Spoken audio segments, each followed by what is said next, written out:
In this video on How to Authority, we'll be going over exactly how you can delete messages on WhatsApp, what the process looks like, but also what the other person will see once you delete a message. So the process of doing so is pretty simple. On the mobile version, all you have to do is go into the conversation and then long hold on the message you want to delete. Then tap on the little bin icon at the very top, and there you'll be presented with two main options, either delete for everyone or delete for me. The way you do it on the browser version of WhatsApp is by hovering over the message and then clicking on a little down arrow icon on the right hand side. Then click on delete from the options that pop up, and once again you'll be given a choice of either deleting it for yourself or for everyone. On the desktop app version of WhatsApp, once you hover over a message, you see a little react emoji button and a downwards pointing arrow on the left hand side of the message. So just click on that arrow and then click delete in a menu that pops up, and then once again you'll be given the exact same two options. If you delete it for everyone, then no one else will be able to view the message anymore.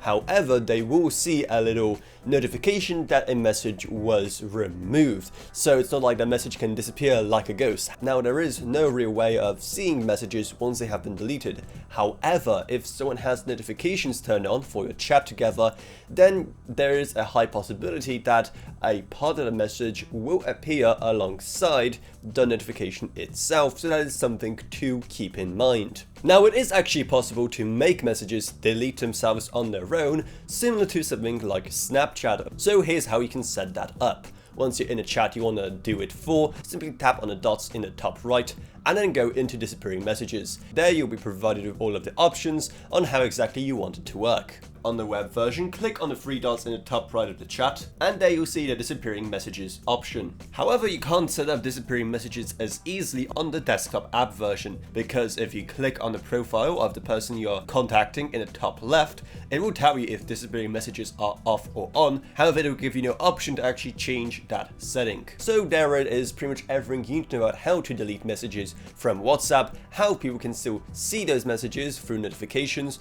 and also how to set up disappearing messages as well if you want all the messages to get deleted automatically. So hopefully you have found this video helpful, and if you did, maybe subscribe to How to Authority for more like this in the future.